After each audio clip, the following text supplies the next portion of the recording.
Hey folks, how you doing? Kunal here, Bulls on Wall Street. Want to talk to you about a setup that I took this morning.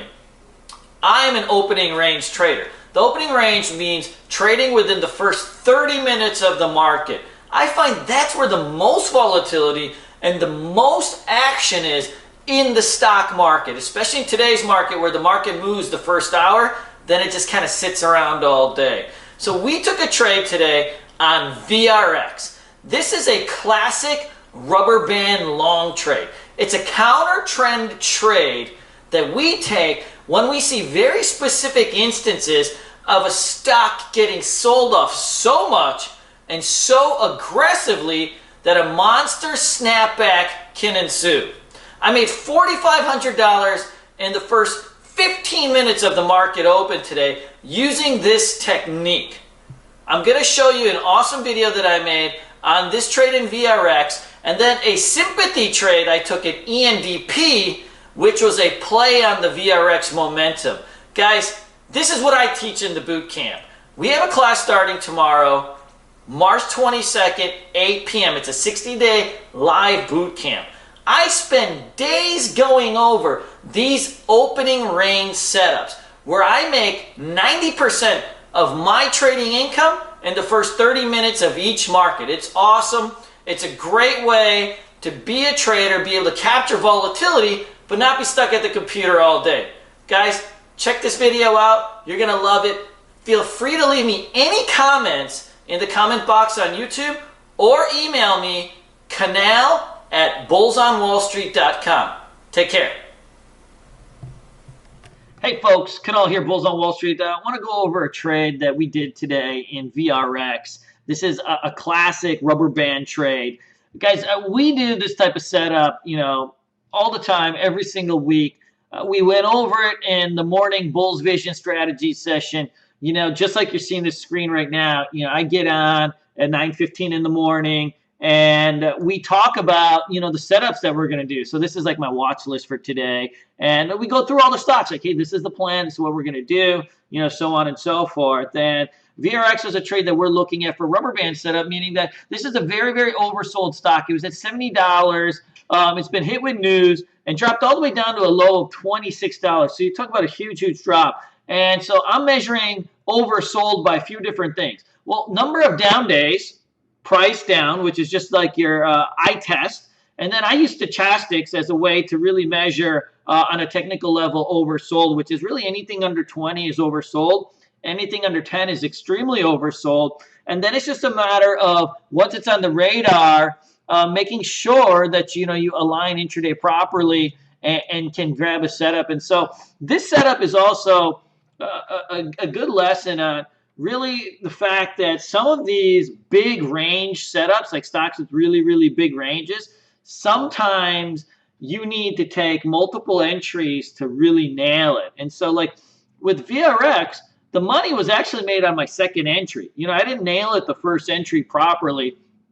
I had the right idea, but it didn't follow through. And so I had to get back on the horse. And so, the plan was either it breaks out of this congestion from the previous day, and we're going to long it, or it would go red to green. So it actually did both at the same time. It opened up weak, went red to green, and took out this range, and so we added it, and it had spiked up really, really nicely to $29.50. I sold out about half my shares, and then it just rolled over hard. I mean, you're talking about $29.50, and 5 minutes later, it's $27. I mean, it was like before I could even blink, this thing had rolled over. I had given back all my profits. I booked some here, but then the other half, I took a loss on it because it just rolled over so fast. And so I was actually slightly negative on this trade. But that doesn't mean that you give up on the trade because, sure, in volatile stocks that have been really had a $50 move, guess what? You can expect to see this type of volatility. Volatility is expected, especially at the open. This is why you have to be nimble and really manage your risk. And so what happens, it came all the way back down. And as it came back down, I sold it. But my thinking was, look, if it can hold this support here in this 27 zone, what we can do is relong it if we start to see it round out. And so we have another candle, it holds, and then it comes back out of this range.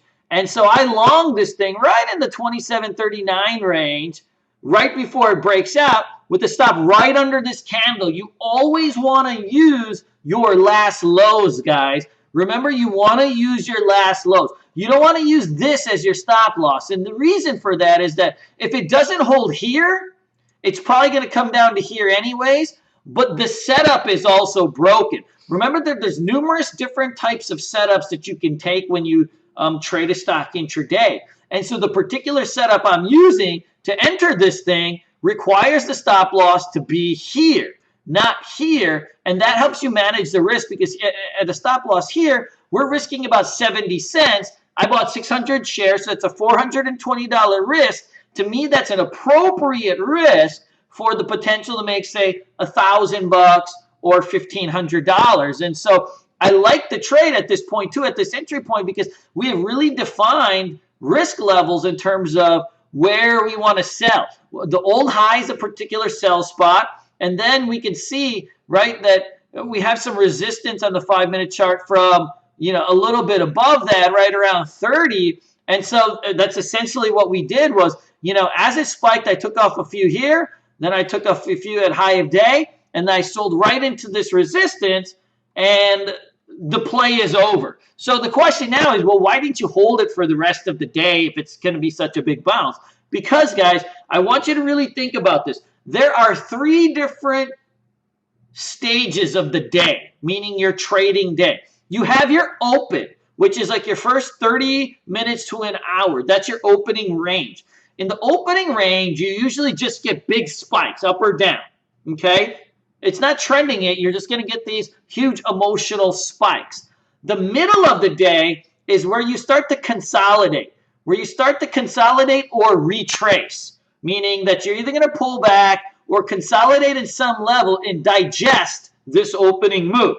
And then end of the day, which I deem after lunch to the close, that's when a stock will pick its direction, okay? So each stage, the open, the middle, and the end of the day, require different setups and different entry points. And so if I wanted to get this stock and try to get it to trend for the day, I wouldn't be adding my opening shares and then trying to hold those, because I know that if you get an opening range emotional spike, you're either going to retrace or consolidate. So you'd be just sitting on dead money for a little bit of time till you start to build out the trend for the rest of the day once you digest those opening gains. And so opening range is about volatility and price discovery. So you take it when you get it, and then middle of the day is retracement or consolidation. So that's where you start to level back in for the end of the day move, which is where you pick a side. And so those are your 3 stages.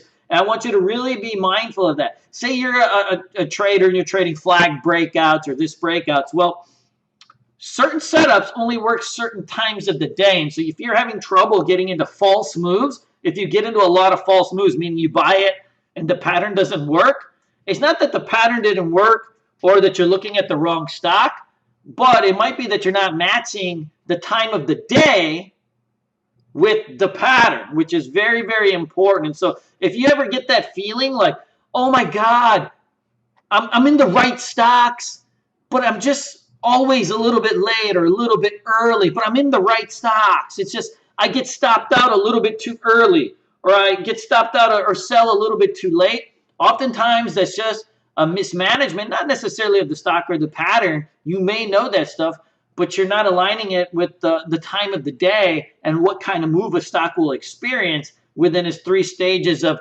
intraday trading. So that's it for now, guys. So feel free to leave me any comments in the YouTube, or you can email me, KUNAL@BULLSON.WS. Take care.